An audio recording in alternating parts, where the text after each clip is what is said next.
Tabletop Spotlight, brought to you by Dragon's Lair Comics and Fantasy.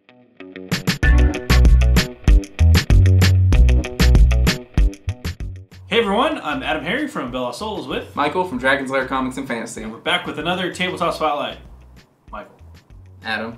Pretty excited. I'm not gonna lie. I've seen a couple articles and videos. We have covered the crap already. out of Runewars. A little bit. A little bit. A little bit. But we were super pumped about it because it's available. It's out. It's out right now. That's why you brought it over. That's why I have a copy physically right here. I can touch it and open it, It's which we're gonna do. But we are gonna do. Yeah. I'm so excited. Runewars, the miniature game. Runewars miniature game from FFG. Yep. Is out. It's available. It's launched.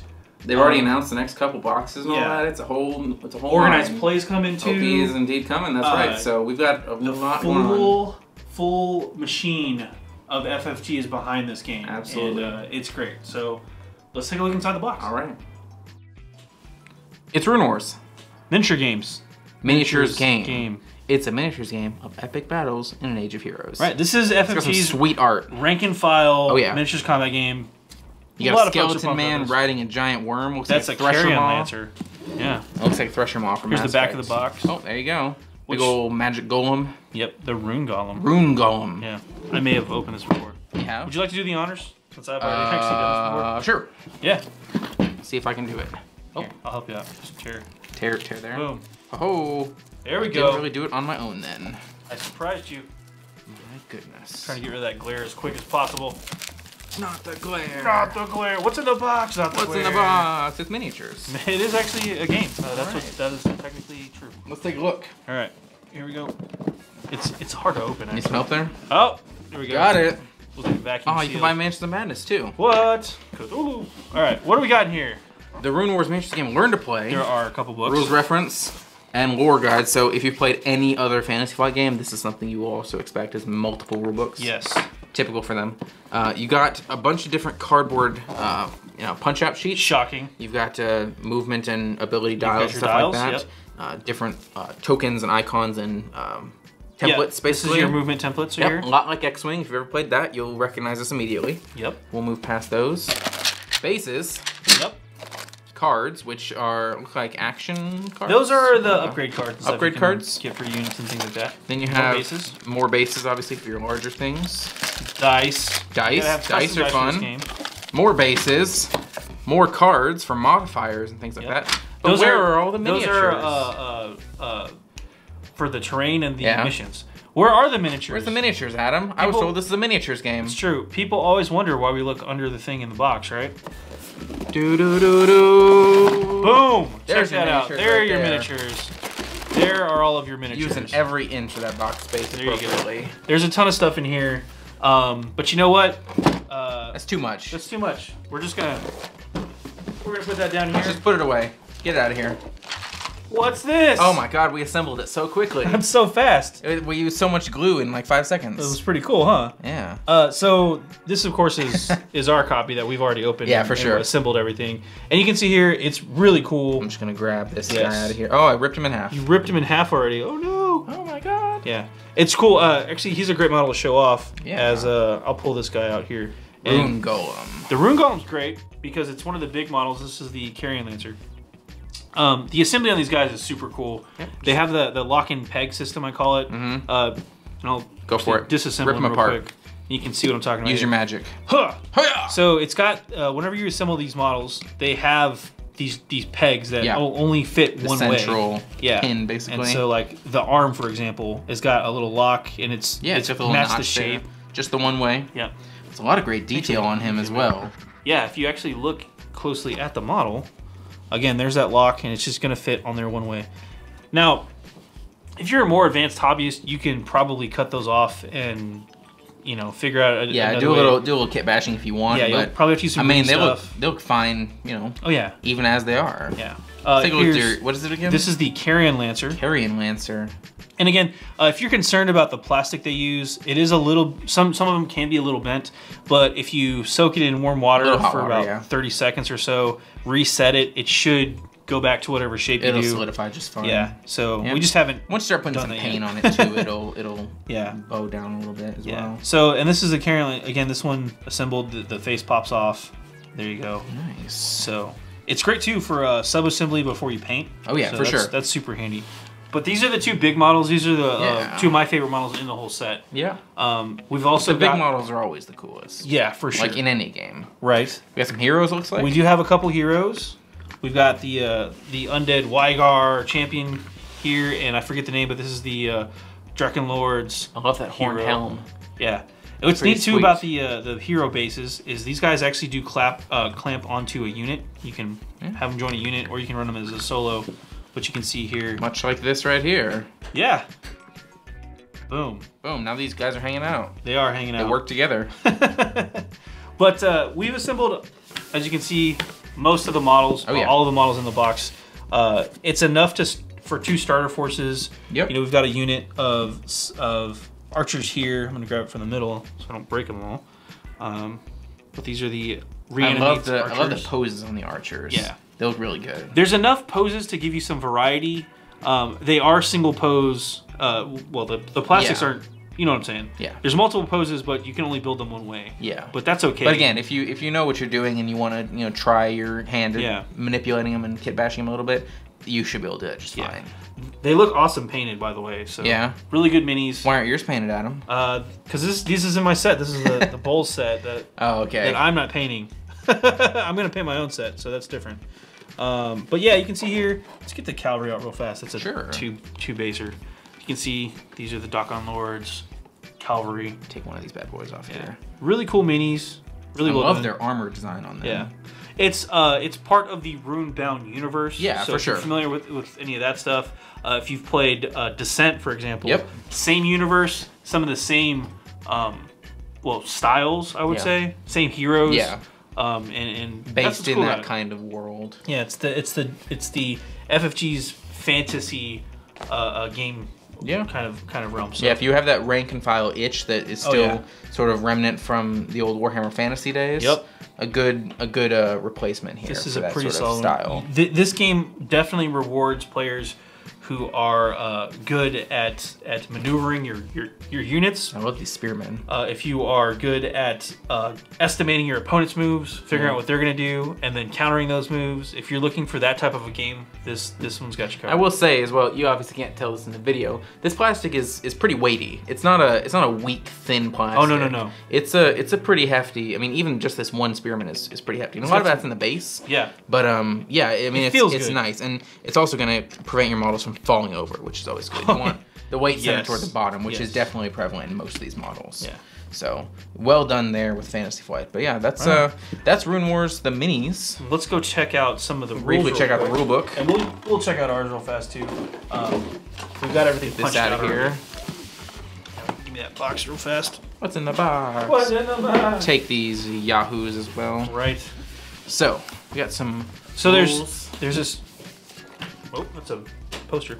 There's essentially 3 different rules. You're gonna start. Pop this out for a bit. Yeah, good call.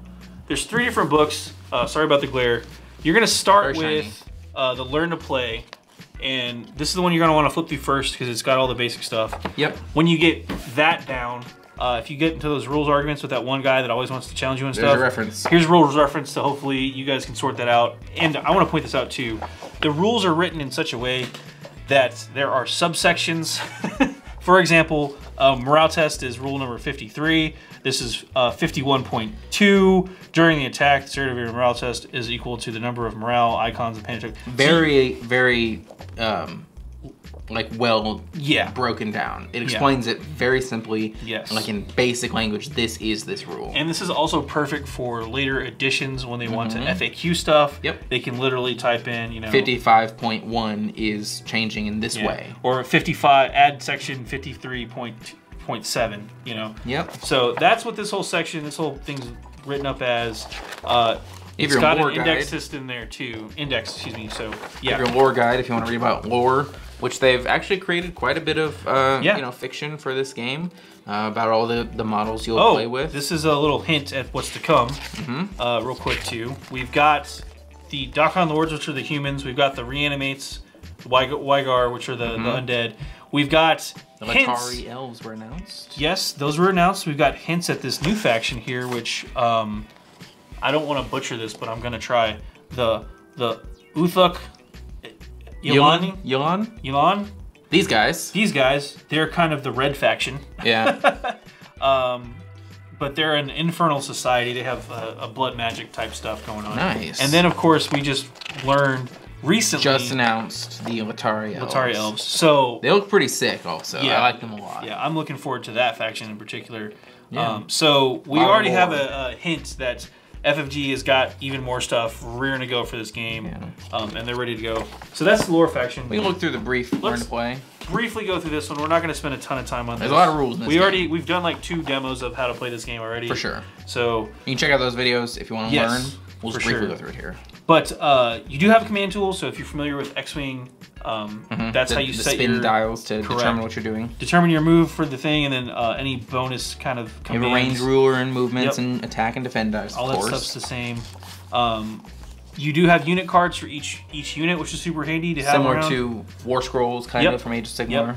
The terrain cards will show you when you're deploying what terrain piece to use and how that's going to affect the game. The deployment cards when you're actually setting up your game, you actually deal a couple of deployment cards and deal some terrain cards and the ejector cards, and the players you kind of alternate, or if you win the roll, then you can choose this or this, but you can't do both. So it kind of keeps it fair. A lot of tokens. Terrain bits. Yeah. The objective of the game, it is a competitive game, so the units cost points, and you're trying to basically take those units out to score points. And then, if you've played X-Wing, this will seem very familiar to you with starting in sort of the edge of the board and moving in template form with all these movement trays and things like this. So if you're an X-Wing player and you wanted to try something new, go for it. This will be very familiar, I'm sure. Yes. This game is also supposed to go to 8 rounds, just a heads up. Yep. And the game ends immediately if one player's units are all wiped out. So keep that in mind. But then this is just the basics of how to play the game, different phases, how to use a command dial, how to move, how to use the movement. It is slightly different from X-Wing. You can see here, this experiment, it starts on the last the peg here. The peg, basically the last little jigsaw edge, and it ends at that. It doesn't go beyond that. Whereas X-Wing, you start sort of in front of your ship and end with it behind your ship. So a little bit of a different movement idea. We can do a little example real here, quick. Briefly. Try to show this off real fast. It's pretty. Got some archers. They're gonna move forward too. So how do they move? You're gonna take that line up. Let me zoom in too, so we can get a good. You're gonna take your move. You're gonna line up the last little jigsaw edge there, just like that. You're gonna hold this down, and then you're just gonna slide this along. Oop. Da da da. Boom. Until it hooks in right there. It's got the little hook edge right there, and that's where it ends. That's it. That's it. It's real simple. Just slide it along. Yep. That's it. Okay. Very simple demonstration. Very simple. But again, if you've played X-Wing, very familiar. They have collision rules, of course. So different kinds of stuff. And unlike X-Wing, well, certain ships in X-Wing, you are going to actually want to collide, because that's how you get into That's how you start fighting. That's how you get stuck in. There is a charge action to where you actually want to charge and get in combat, and you'll do damage when you do that. So, absolutely. Different range, concepts. Obviously, terrain blocks your range. Your friendly allies do sometimes, obviously, as well. So a lot of stuff going on. But again, a lot of this will be very familiar to X-Wing players or other rank and file miniatures players. Your roles resolving the attacks pretty interesting too. All the attacks are going to have a certain die that you're going to roll based on the color, and it'll tell you, like, this attack, for example, is 2 red and 1 blue. Yep. You're going to roll those and get those results, and then it'll tell you, like, on the card what the results are too. Yeah. So this blue dice, for example, gives you 2 surges, which give you special abilities depending on what your unit is. The Oathsworn Cavalry ability can, you can spend those 2 surges and get an inspiration. Yeah, you get a special. And again, token. that's special rules per unit. You'll get those. They're all on your cards. Yep. And then the way you do the damage is you can actually select damage as melee attack as an option too with your on the command dial, and that can add more damage. It's pretty simple. Yeah. Very intuitive. Seems a little like heavy. But again, if you've played anything else similar to it, you'll grasp it pretty quickly. Yeah, it's really not that complicated. Once you get into it, once you play a round or 2, it'll make a lot more sense. Yeah. But yeah, this is what the some assembly instructions, which are also helpful. Again, they're push fit and they're again, not necessarily mono pose. There's multiple poses, but each pose can only be assembled, right, or should only be assembled really in its own way. Yeah. So pretty easy to put together. Even the big things like these, the rune golem and the spear. I already forgot. If you're gonna assemble this, I would recommend super glue. You could get away with plastic glue, but I think super glue would probably be a better idea. Yeah.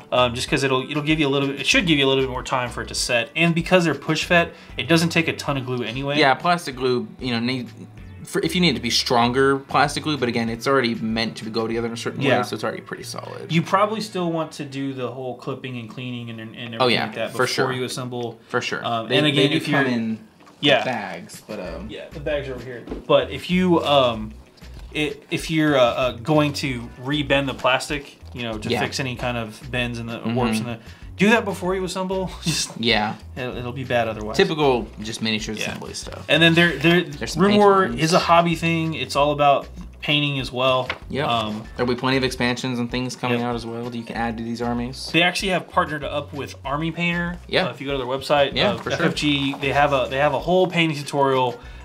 Really great stuff on how to paint up the miniatures and make them look really good. Sure. So, and then of course, it's FFG, so organized play is coming. More stuff's coming out. More units are coming out. More boxes are coming out. Like, this game's gonna have some. They've already got a dice pack out because you'll obviously need more dice. You'll want more dice. Here. Yeah. But yeah, definitely check it out if you like rank and file miniatures. If you're into anything like that, if you like X-Wing, you want something new. Or something similar, but new and different. Yeah. Yeah, definitely check out Runewars. It's a good system. We've already played a couple of games here. It's a big new release. And we're having a good time. So go check it out. Let's hop out for a really quick recap.